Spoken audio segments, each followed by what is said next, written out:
Hay que saltar del corazón al mundo.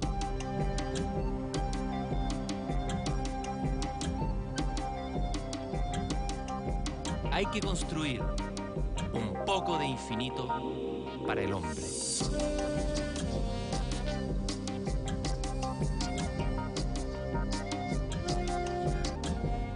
El libro Purgatorio de Raúl Zurita, del poeta chileno, es, como el título lo dice, el testimonio del paso por el purgatorio y también por el infierno personal. En un texto muy conmovedor, al comienzo del poema, Raúl Zurita, que padeció problemas psiquiátricos y los incluyó dentro de su trabajo poético, escribe el siguiente texto. Es una voz, la voz de otro, de él mismo, que dice: les aseguro que no estoy enfermo, créanme, ni me suceden a menudo estas cosas, pero pasó que estaba en un baño cuando vi algo como un ángel. ¿Cómo estás, perro?, le oí decirme. Bueno, eso sería todo, pero ahora los malditos recuerdos ya no me dejan dormir ni por las noches. En la angosta cama desvencijada, desvelado toda la noche, como una vela apagada vuelta a encender, creí ver a Buda varias veces. Sentí a mi lado el jadeo de una mujer, pero Buda eran los almohadones y la mujer estaba durmiendo el sueño eterno. Encerrado entre las cuatro paredes del baño, miré hacia el techo. Entonces empecé a lavar las murallas y el piso, el urinario. Lo que subía es que, vean, afuera el cielo era Dios y me chupaba el alma. Sí, hombre, me limpiaba los empañados ojos. Se ha roto una columna, vi a Dios. Aunque no lo creas, te digo, sí, hombre, ayer domingo, con los mismos ojos de este vuelo. Este texto poético, que nos coloca desde el habla de un delirio, es para mí uno de los poemas más impresionantes, donde de alguna manera la frontera entre creación y delirio, entre el sujeto poético y el sujeto delirante, se borran.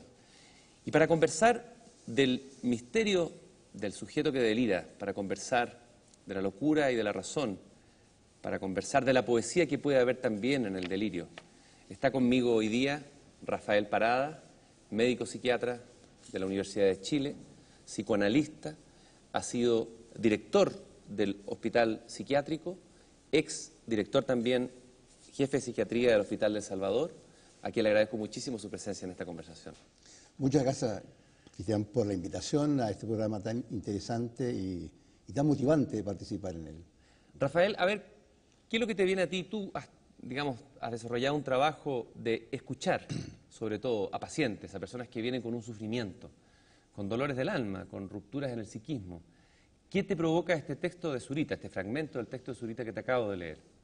Bueno, yo lo considero muy impresionante y habla mucho de lo que Zurita experimentó como sujeto y la medida en que él fue creando, por un lado, una obra muy importante, sobre todo el Purgatorio, después el Anteparaíso, que es la obra que le sigue posteriormente, inspirándose un poco en el Dante y con esa idea genérica.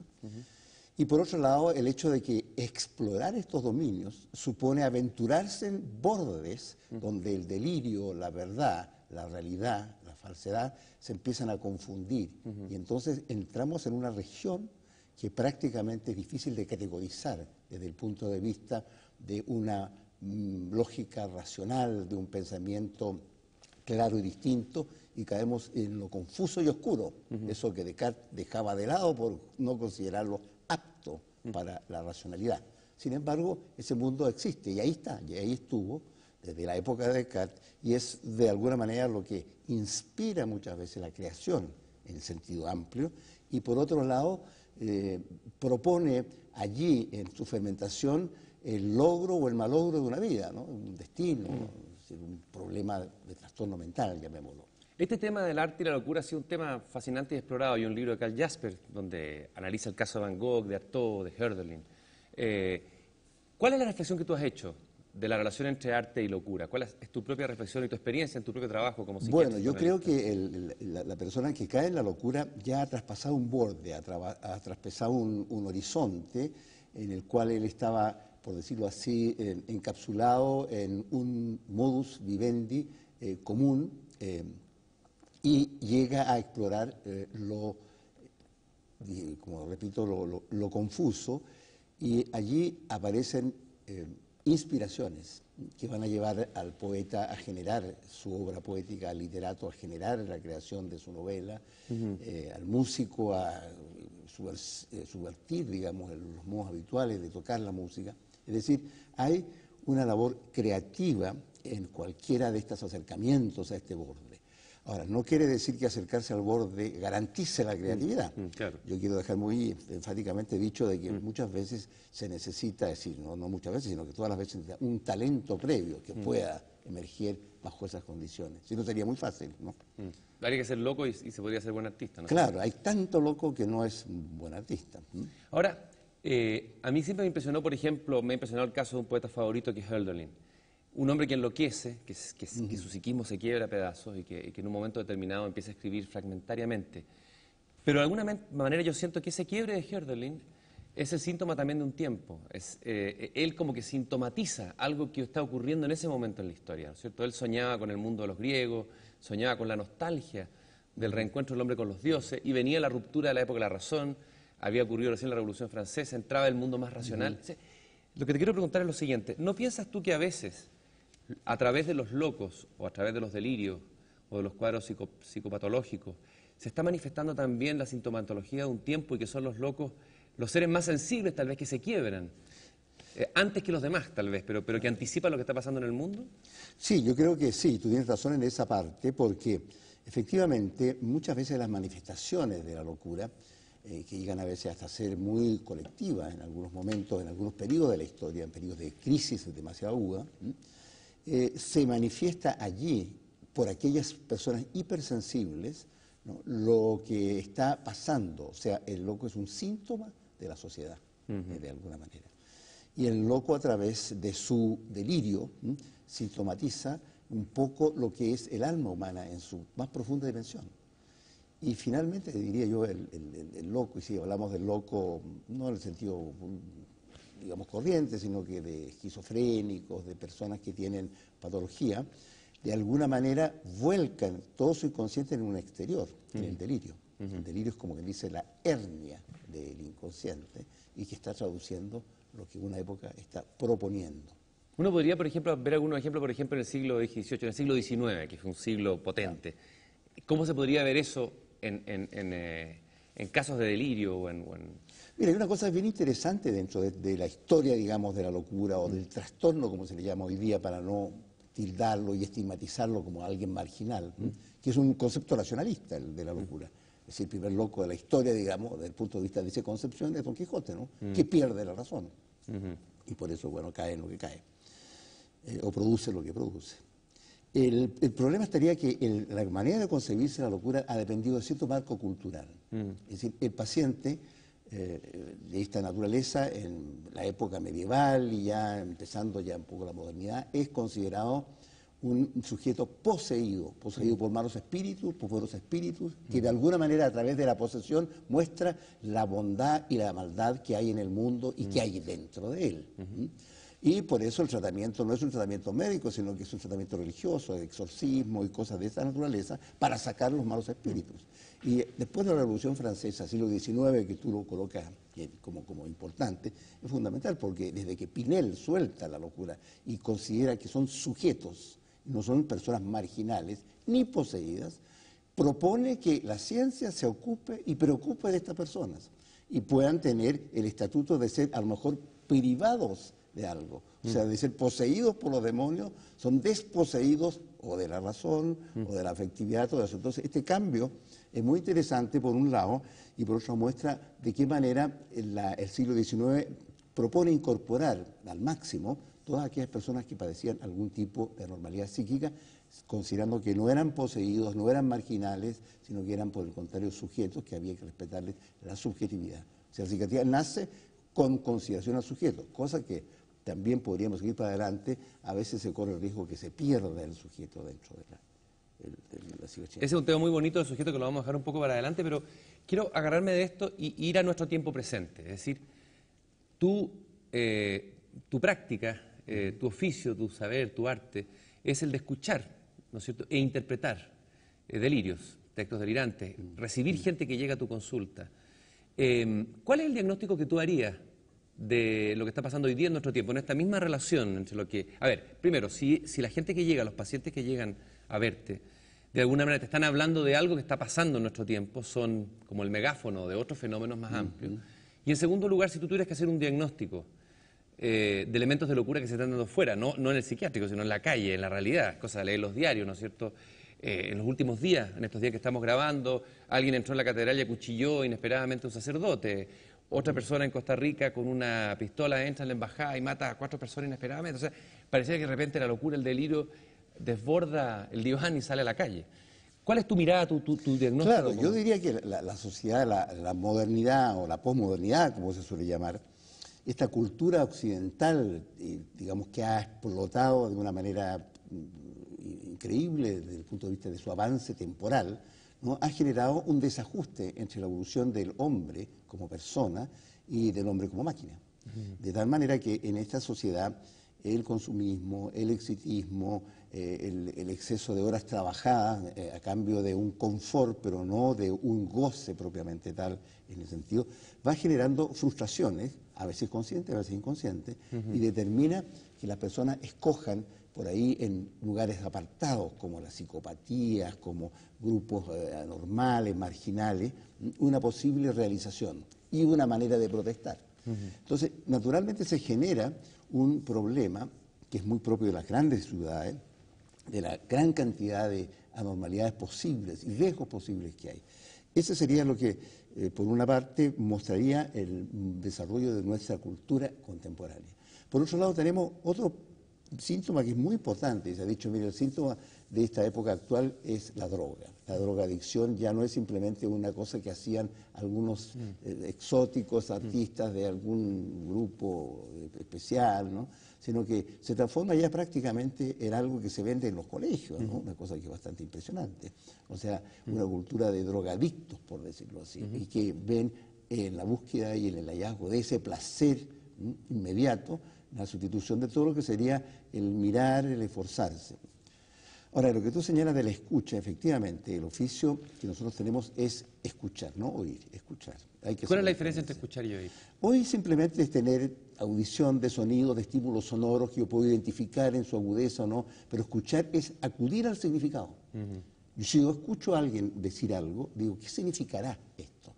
Entonces, cuando yo escucho, estoy frente a la presencia de alguien que ha cometido un acto de habla, acte de parole, dicen los franceses. Es decir, que de alguna manera él en ese momento dijo algo y se lo dijo a alguien. Y por lo tanto de ahí se va generando un fenómeno que es muy importante dentro del campo de nuestro trabajo, que sería la intersubjetividad. Es decir, yo no solo escucho como quien dice pasivamente un programa de radio, que puede oírlo cualquiera, y que no tiene idea, no por qué tener ninguna idea de que está emitiendo el mensaje que lo están escuchando. A lo mejor no hay nadie con la radio prendida.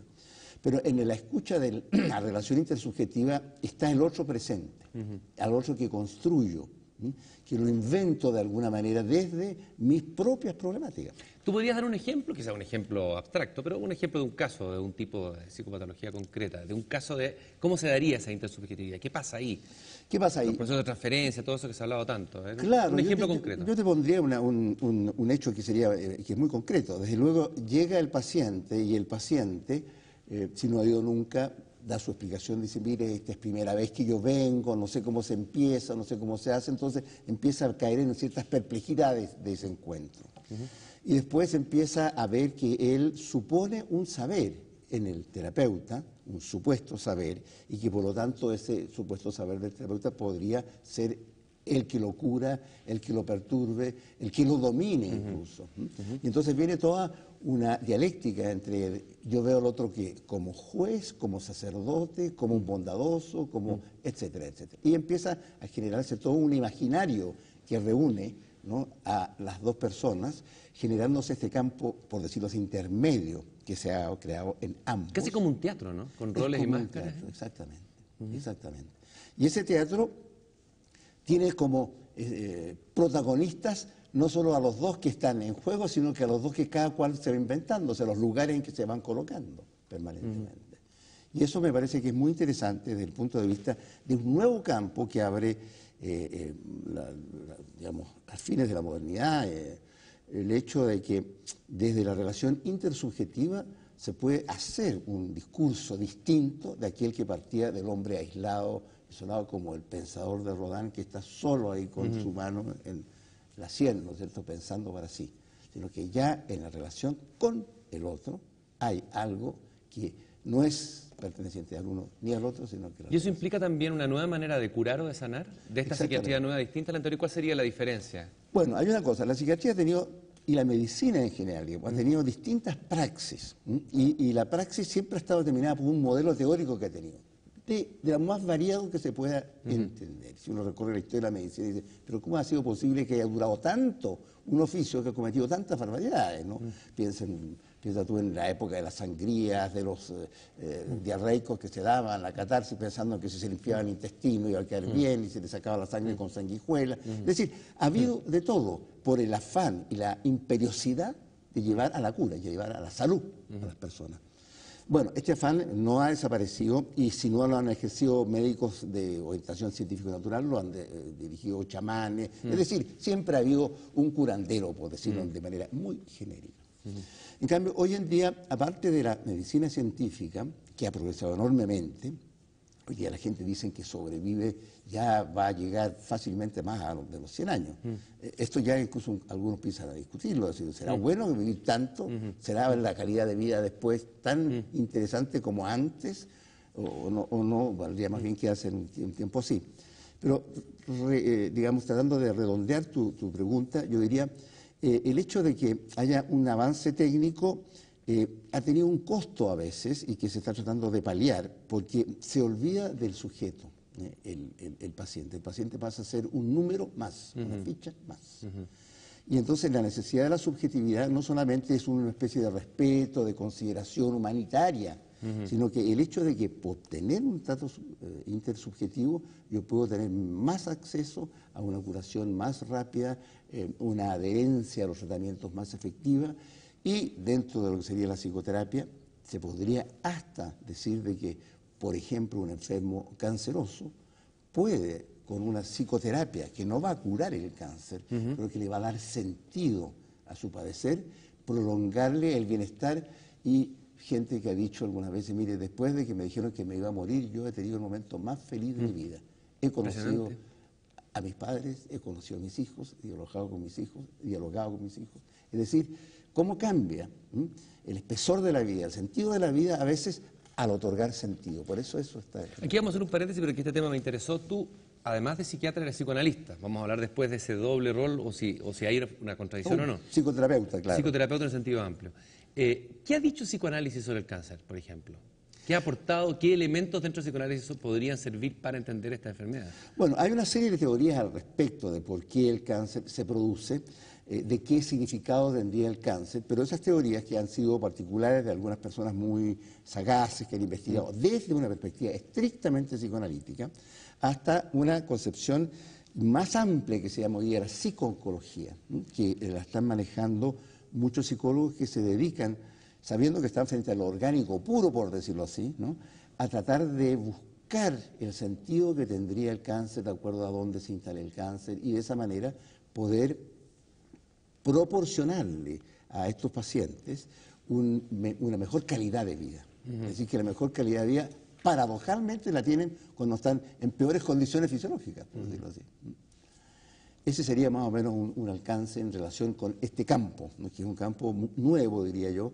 Aquí en Chile se está trabajando hace poco tiempo, pero ya hay personas que se han interesado en desarrollar esto para estos pacientes, que muchas veces el médico, llamemos oficial, generalista, o el médico incluso oncólogo a veces, bueno, no le queda otra que darle baja.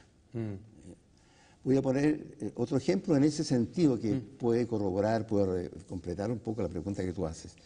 En los hospitales antiguamente se decía, y la gente del pueblo lo llamaba así, decía, ahí la gente se va a morir. ¿No es cierto? Era una frase común. O sea, ya fue al hospital, decir que simplemente se iba a morir. Hoy día en el hospital la gente no se muere, porque si ya está por morir, se tiene que diagnosticarse previamente que se va a morir para que se vaya a morir a su casa. Porque los hospitales son para gente que está con la posibilidad de sanar. O sea, nadie se muere en los hospitales hoy día.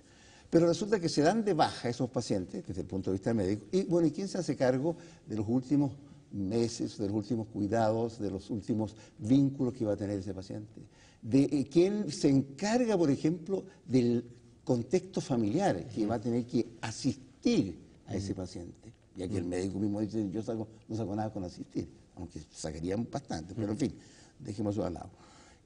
¿Y quién va a ayudar a elaborar el duelo que van a hacer todos los familiares? Porque, claro, se murió el paciente querido, el padre adorado, ¿no? O la madre generosa y protectora, y bueno, y quedó toda una serie de niños y familiares allegados, ¿no? Sufriendo cómo elaboran ese duelo.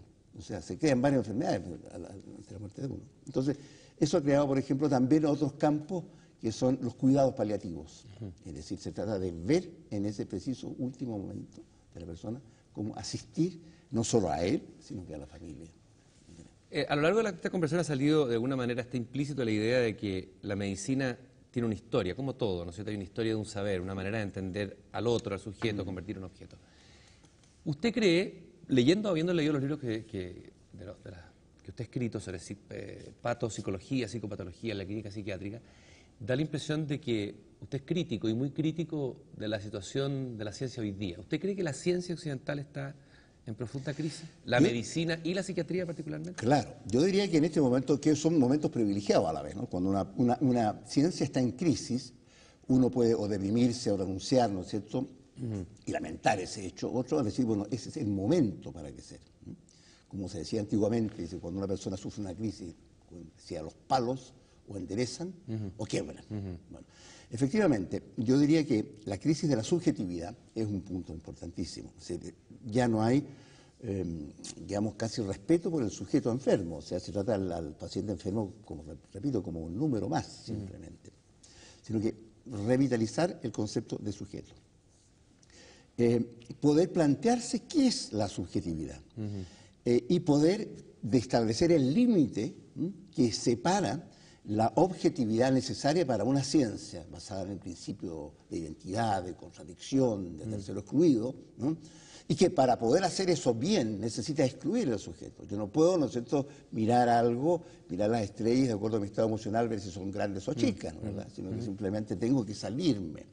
Pero esa subjetividad que sería como la intimidad afectiva, debe reemplazarse hoy día por una subjetividad que sería la manera como se legitima un fenómeno como el inconsciente, supongamos, si es que lo aceptamos desde el punto de vista de hipótesis de trabajo, supongamos que en ese plano.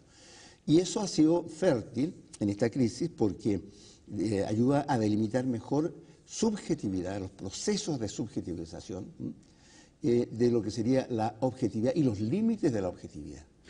En un caso psiquiátrico, psicopatológico, a ver, donde aparece este sujeto que estaba olvidado o forcluido, decían, ¿no? ¿Cómo dice? Sí, forcluido. Lacan habla de la forclusión, ¿cierto? Sí. ¿Cómo aparece el sujeto, o aparecería en esta nueva manera de entender la psiquiatría, que mantiene la objetividad pero que le da el espacio a la subjetividad? Un ejemplo concreto para entenderlo bien. Un ejemplo, yo diría de lo siguiente, es el lenguaje. El lenguaje, el habla y la significación. A propósito de lo que hablamos de escucha, el que escucha, a diferencia del que oye solamente, oye los ruidos, los estímulos sensoriales. El que escucha, escucha la significación. Dice perro y habla de un perro que está afuera, ladrando, hambriado, etc. Bueno, de momento que entramos al campo de la significación, tenemos que cambiar el paradigma desde donde la subjetividad va a empezar a hablar. Y ese empezar a hablar es el lenguaje. Es decir, la lingüística, que había sido una ciencia muy, por decirlo así, no diré de segunda, sino que muy exquisita, ¿no es cierto?, como la heráldica, como la filatelia, por decirlo así, ¿no?, de estudiar las palabras, que de dónde vienen, de dónde fueron, si tienen gerundio, el arameo, por ejemplo, cosas de ese orden, pasa a ser una disciplina que por sus características estructurales puede servir para dar una noción de la subjetividad del inconsciente. Y decir, por ejemplo, que el sujeto, a lo mejor es el sujeto del inconsciente. Y que el sujeto está estructurado como un lenguaje, por ejemplo. Y de esa manera, entonces, entramos en que la lingüística pasa a ser la referencia. Y hay, por decirlo así, una anécdota en que muchos de los afanes de legitimización, incluso del psicoanálisis, iban por el lado de acercarse a las ciencias exactas, objetivas. Ahí como que tomaban, por decirlo así, una estatura, ¿no? que era inviolable. Bueno, ese era el sueño de Freud, ¿no? Crear una psiquiatría para neurólogos, ¿no? Evidente. Y él escribió un proyecto de psicología para neurólogos que él no quiso publicar en vida, se publicó después, porque se vio muy frustrado por las críticas que mereció y porque en el fondo comprendía que desde esa perspectiva no podía legitimizar el psicoanálisis y hacerlo una ciencia positiva, que era el estatuto que daba el prestigio de veracidad a lo que se enunciaba por la disciplina correspondiente. Al final de sus días, él como que reconoció que habría otras alternativas y que eso podía, en fin, dejarlo de lado. Yo diría que posteriormente, dentro de los movimientos psicoanalíticos, especialmente el francés, especialmente con Lacan, hay la referencia a la lingüística como una ciencia que podría ser la ciencia de referencia y no la matemática ni las ciencias exactas. O sea, una ciencia del significante, donde lo que importa es el simbólico por el cual una palabra es un sonido, un fonema, que tiene un significado y que muestra en ausencia a un objeto. Yo puedo hablar aquí de los árboles, pero no por eso estoy en un bosque. Es decir, este hecho que tendría la significación, el simbólico del lenguaje, determina que dentro del psicoanálisis esta referencia pudiera vincular mucho mejor lo que es la subjetividad, lo que es la relación intersubjetiva y apartarse por razones de mantener la veracidad de la objetividad que tiene que forcluir al sujeto. De alguna manera el psicoanálisis se acerca ahí a la poesía. Evidentemente. Si está metido en los significantes, los sonidos, es un poco como la lógica poética. Más una lógica poética que una lógica científica. ¿Sí? Claro. Exactamente. Yo diría que ahí ya estamos en un dominio en el cual la subjetividad está vinculada a la poesía, al teatro, y de alguna manera estamos ya en una situación de un horizonte de borde, que suelo llamar yo. Incluso Lacan decía una definición que era muy hermética en su momento, pero uno después de un tiempo de práctica entiende que esa definición es acertada, dice. El inconsciente es la estructura de borde en su función de límite. No entiendo. Si me lo puede explicar. Exactamente. Es difícil de entender, ¿eh? Claro.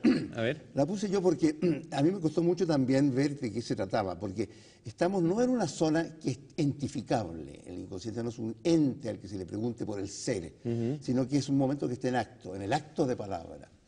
Es decir, por decirlo así, en el borde en el cual emerge algo y a su vez que emerge lo delimita, porque la palabra delimita en un concepto, va para el concepto, va para ese tejido, va para ese razonamiento, pero al mismo tiempo tiene un carácter poético, es decir, emerge del acto de decir, de exclamar.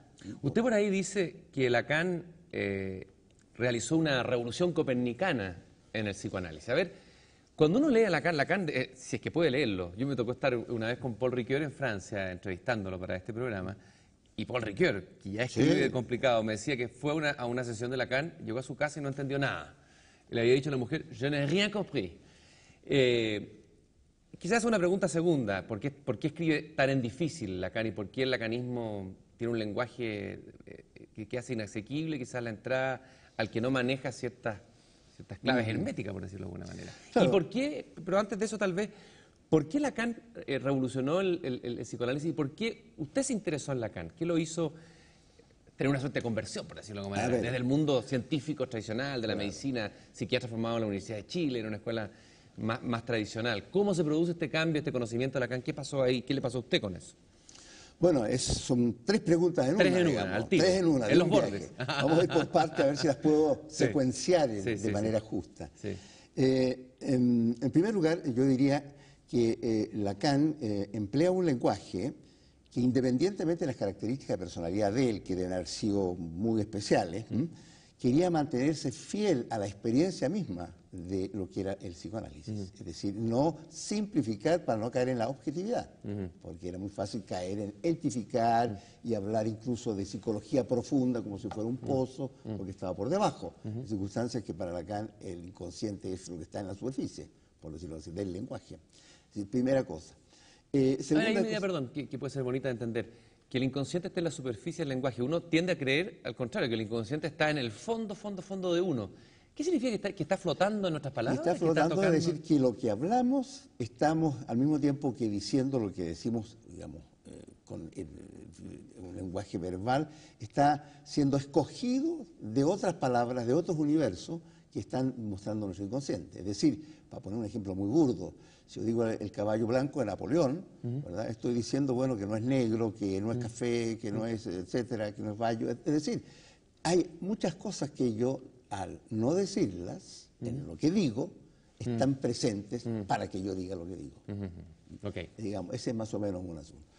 Quería mantenerse fiel a eso. En segundo, quería mantenerse fiel un poco a la hilaridad de la ambigüedad, de esta situación en la cual las cosas son y no son a la vez.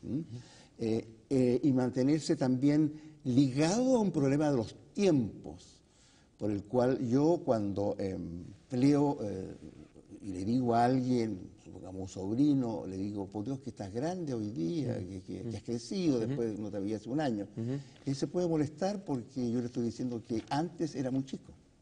Claro. Es decir, el problema de los tiempos. Por otra parte, él denuncia de que el psicoanálisis muchas veces se sobresimplifica para ser enseñado, pero que al enseñarlo de esa manera le crea problemas al que aprende, porque entonces aprende una cosa cosificada. Bueno, hay venido una serie de discusiones que tiene el movimiento lacaniano en el plano de la enseñanza y de las distintas escuelas que de alguna manera se sienten las que mantienen la verdad del discurso psicoanalítico. ¿Qué le tocó a usted de Lacan? ¿Por qué A ese mí me acercamiento? tocó por lo siguiente, porque había algo que parecía muy central dentro de la relación que establecimos con los pacientes, que era la intersubjetividad, la interpersonalidad, pero en su fundamento más primario, intersubjetividad. Después venimos personas que nos confrontamos. Y en esta intersubjetividad me llamaba la atención de que toda partida desde el hombre aislado era como un callejón sin salida, y que la relación con los otros y en la cura y en la psicoterapia era fundamental. Ahora, Lacan tiene algo que a mí me impresionó muchísimo, que fue el haber descubierto que el yo, por decirlo, no nace en sus funciones, me refiero. Puede que sus ingredientes materiales, sus cosas fisiológicas, esté previamente ahí. Pero cuando entra a funcionar, entra a operar, es después de experiencias que ha tenido desde el otro, con la madre, por ejemplo, o con el estadio del espejo, que es un trabajo muy interesante que él hace. Y de ahí viene una situación que lleva a las siguientes conclusiones en el pensamiento lacaniano. Es decir, que el yo nace desde una exterioridad en su funcionamiento, vale decir, la identidad, la constancia, lo interno, lo externo. Entonces son productos posteriores, por decirlo así, de esta lavartería ya, ¿no? Pero el cuero virgen, por decirlo así, está en un momento en el cual el yo está simplemente indefinido en sus funciones y logra definirse a través de la función del otro. O sea, el otro crea el centro. A mí esto me trae a colación de nuevo siempre la poesía, esta famosa frase de Rimbaud cuando dijo «Je es un autre», yo es un otro. Exacto. Esa idea que revolucionó la manera de entender el pensamiento de la poesía. ¿Qué pasó ahí cuando el yo dejó de ser el yo? Hay una crisis tremenda, ¿no es cierto? Evidente. Yo creo que ahí está justamente el punto nuclear de todo esto y el punto más subversivo del pensamiento lacaniano. Es decir, venimos del otro.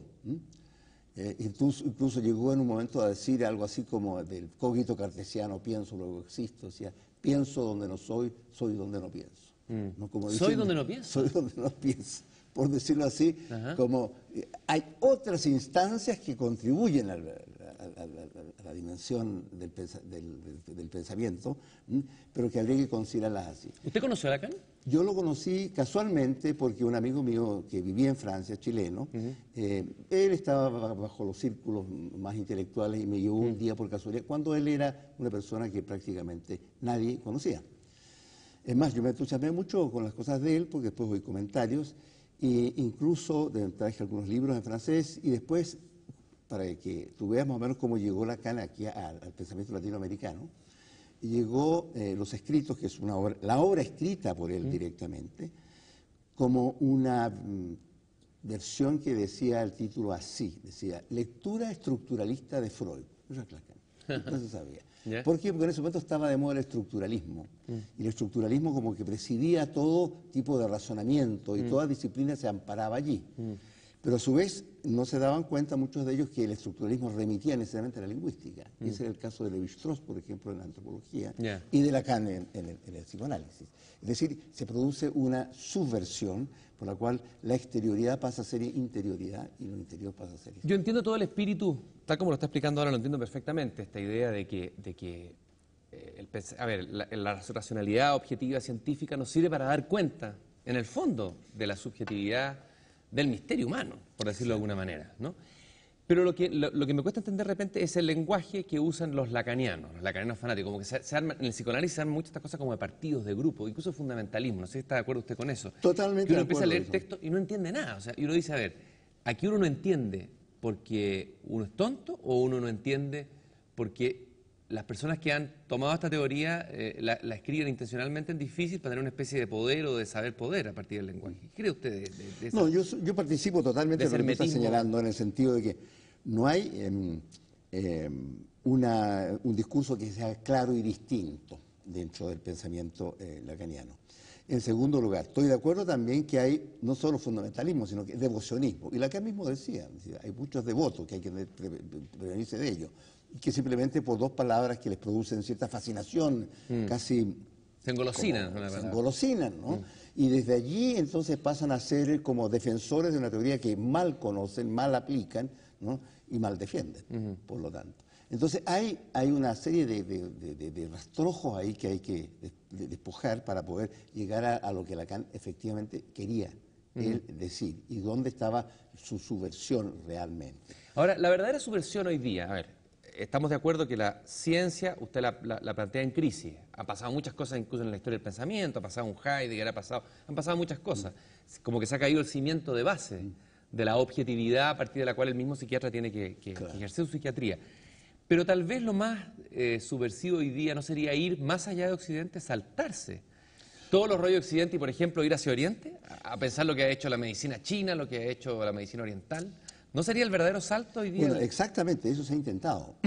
Y de hecho no se sabe bien incluso qué influencias puede haber tenido desde esa perspectiva del mismo Lacan, que estaba como de algún modo vinculándose sin poder explicitarlo claramente, porque uno o está con uno o está con otro, a veces es muy difícil las mezclas resultan un poco turbias, entonces, pero hay necesidad de hacer eso. Ahora, yo te podría señalar de que incluso frente a las medicinas alternativas que se llaman, donde hay mucha influencia de medicinas orientales, la acupuntura, por ejemplo, que es una gran medicina que ha ejercido el pueblo chino por milenios, ¿no? Empieza a ser considerada dentro de algo posible de ser curador, sanador, de muchas cosas. Creo que hay una mirada hacia ese horizonte y hay una mirada también hacia el yin y el yang, es decir, las polaridades que se van juntando, es decir, un pensamiento que no sea lineal, sino que sea circular.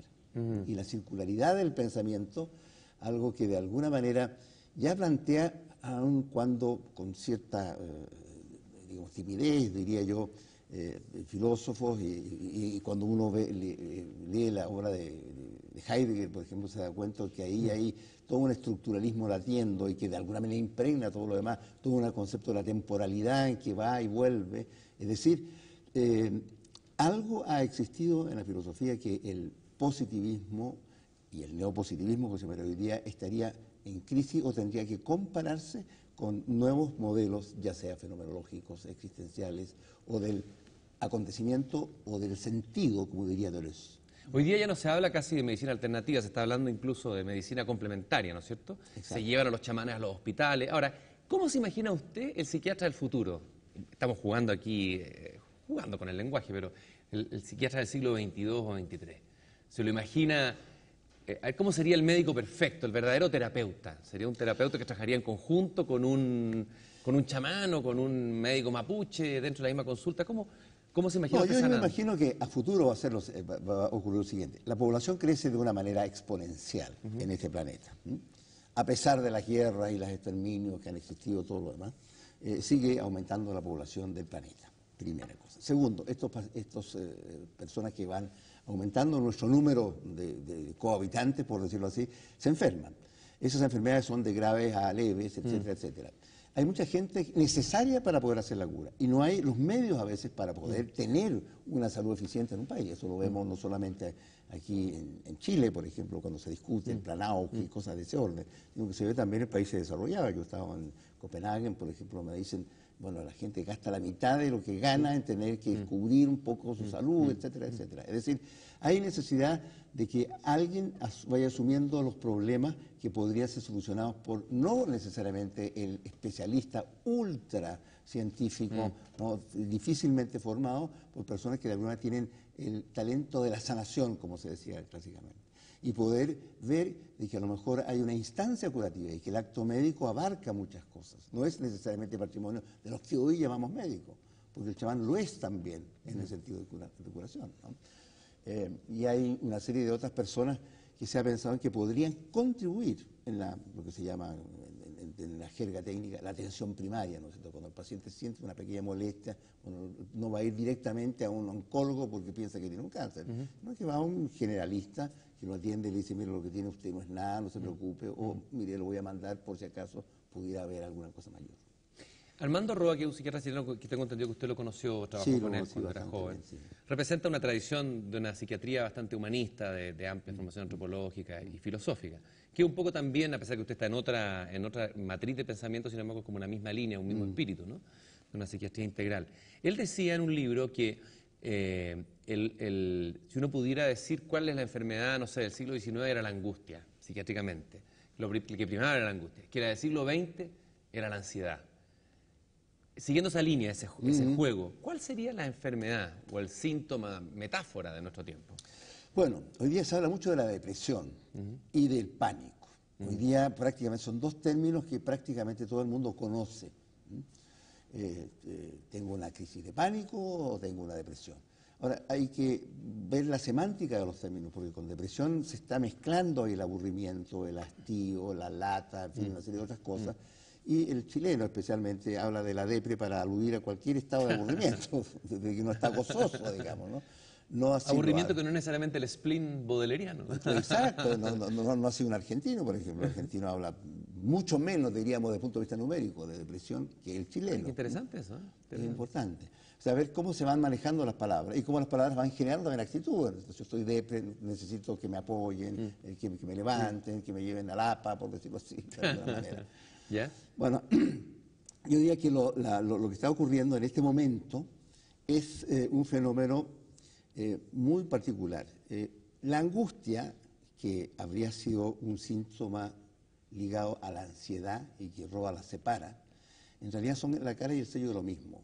La angustia es como la vivencia, la angustia existencial de un Heidegger, por ejemplo, la de Kierkegaard, ¿no es cierto?, que tiene un libro sobre el Tratado de la Angustia, cuando la angustia toma un estatuto de ser reflexivo, es decir, en el sentido de reflexionar sobre ella.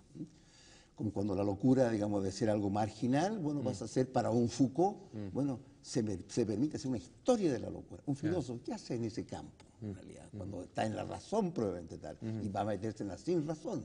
Es decir, la razón pasa a tener algún tipo de resquebrajamiento y da lugar a hoy día se habla de inteligencia emocional y otras cosas. Es decir, parece que hay algo que hay que incorporar para que se integre mejor el ser humano. Y en la época actual, diríamos, no ya la depresión en el sentido de la depresión que señalábamos recién, sino que el hecho de que el paciente vive un cierto disconfort frente a la vida a pesar de gozar de un excesivo confort. Es decir, la gente dice, mire, me lo paso viendo televisión, pero no le dice, mire, me lo paso viendo televisión, ¿no? Dice de alguna manera, mira, no me queda otra que. Por último, por suerte, llego a la casa cansado y veo la televisión. Es decir, hay algún tipo de como que dice, de huidas que el sujeto hace para no estar consigo mismo.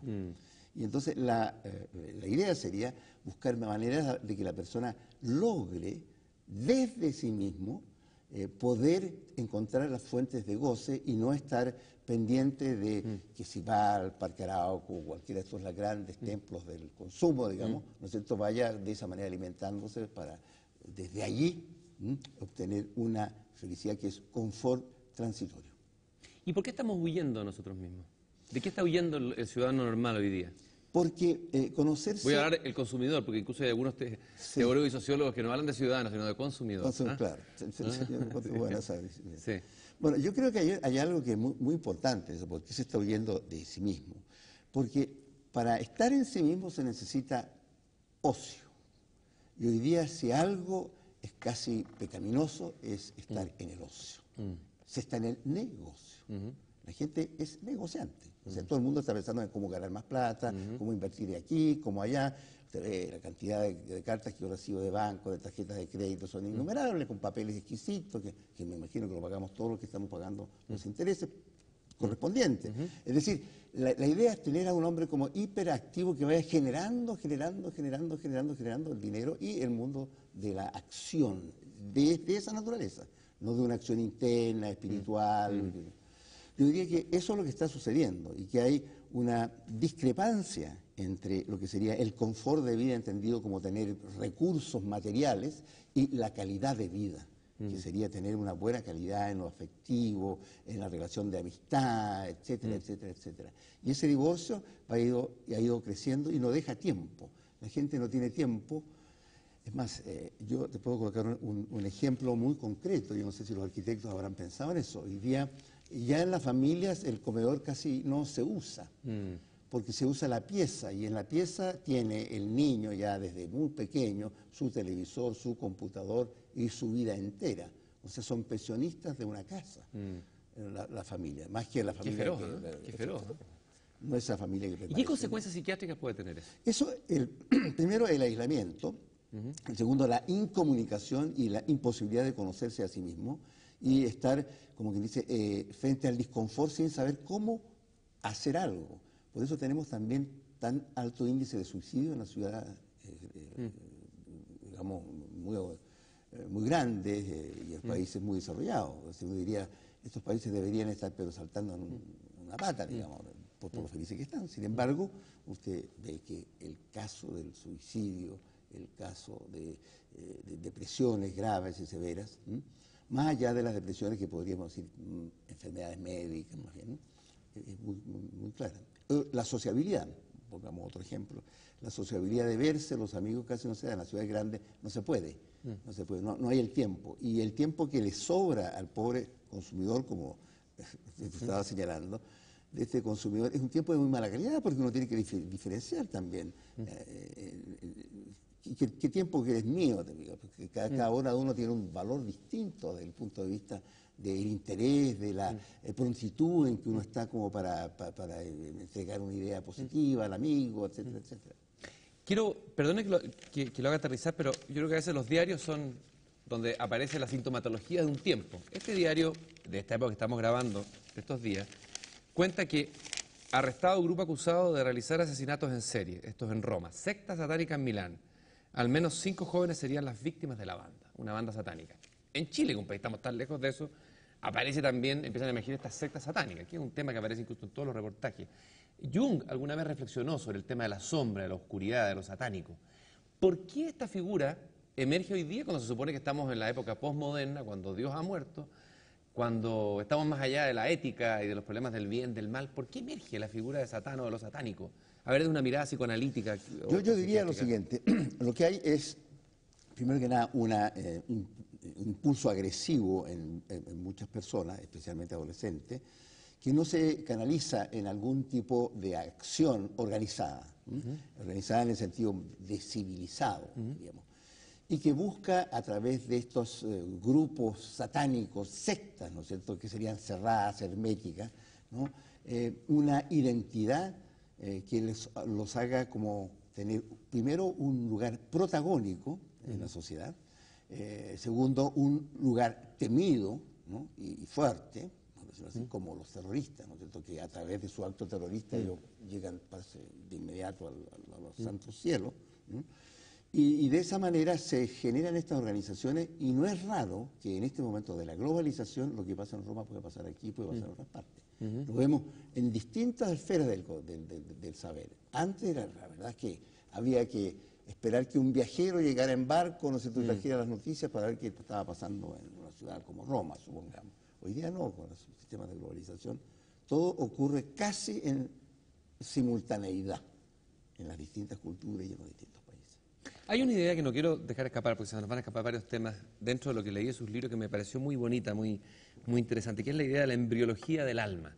Usted habla de la embriología del alma. Me gustaría que me explicara qué es lo que es la embriología del alma y que usted habla de dos maneras de entender la identidad o el sujeto, la constitución del sujeto, una manera ovípara y otra vivípara. Ya. Esto relaciona la psiquiatría con la biología, me parece muy bonito ese cruce. Sí. A ver si me explica esa idea, Claro. Rafael. A ver, vamos viendo. La primera pregunta ¿Cuál es la embriología del alma? de la embriología del alma tiene que ver con lo siguiente. En general, incluso las psicologías parten ya como de el hombre ya formado y el niño pasa a ser un adulto pequeño.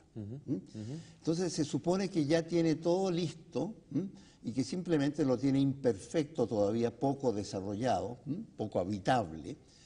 Y no está la pregunta presente, o si está presente está respondida de manera teórica, hipotética, de que es necesario pensar de que el ser humano, el alma, hablemos en el sentido de la psique, ¿no?, griega, se va configurando desde algunos gérmenes en que todavía no es el alma.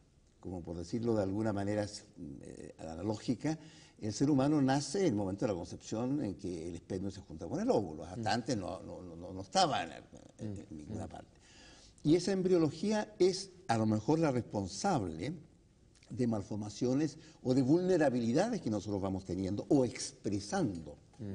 Por lo tanto, es importante acceder a eso. Ahí estarían los gérmenes de la subjetividad, de las funciones del yo, y probablemente cuando ha habido doctrinas que no quieren meterse en esa parte, no quieren meterse en la locura, por caso, es porque no quieren entrar a una dimensión que es oscura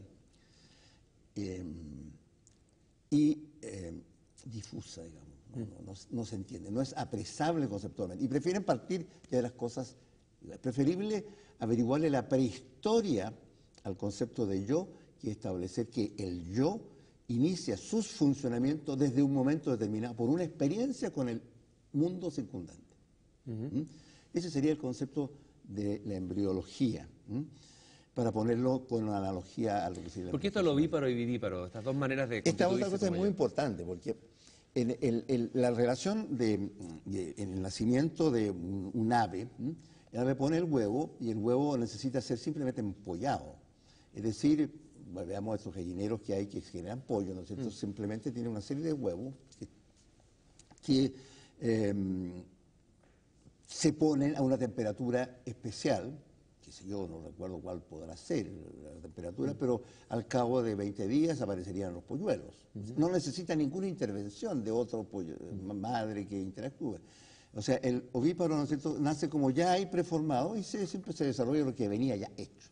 En cambio, en el vivíparo, el que nace vivo ha tenido que pasar desde la fecundación, o sea, el periodo de huevo de la madre, de la hembra, si hablamos de los mamíferos en general, hasta un momento en el cual ya nace y más o menos armado, de tal manera que prácticamente el proceso de génesis de este vivíparo ha sido, digamos, dramatizado y ha tenido por escenario el útero de la hembra, de la madre, de la mujer en nuestra especie. Al final, ¿qué somos? Porque hay la pregunta ¿qué somos? Hay una cita muy bonita en que dice alguien por ahí, usted lo cita, que somos el texto escrito por los padres, somos una página en blanco que los padres escriben. ¿No? ¿Cómo es esa frase no sé si Sí. que usted la cita por ahí, que es preciosa, cómo se constituye el yo? Claro. ¿Qué somos? ¿Una página en blanco? Una página en blanco, pero no en el sentido de Locke, ¿no es cierto?, que nosotros somos una página en blanco escrita por la circunstancia externa. Aquí para la subjetividad habría que pensar que hay una página en blanco con la necesidad y el imperio de querer tener una escritura interna. Y esa querer sería la demanda, el deseo, ¿no?, en última instancia, del contacto con el otro, del amor con el otro, etcétera, etcétera. Y ahí los que van escribiendo esa historia van a ser la historia de los padres. O sea, al final vendría a ser el ser humano una especie de documento de lo que fueron nuestros padres, y así hacia atrás, hacia atrás, hacia atrás. De tal manera que la especie no solamente nace y ahí se le educa, se domestica, sino que simplemente viene ya con su folio para ser allí escrita la subjetividad. Por último, Rafael, usted ha tenido que, durante su trabajo como terapeuta, encontrarse con tantos seres humanos, con el dolor, con el otro. Ha tenido que estar permanentemente escuchando, no oyendo, escuchando al otro, a tantos otros seres humanos. Hay una película que usted habrá visto, que a lo mejor usted la encuentra muy cliché, que se llama Hombre mirando al sudeste, una película argentina.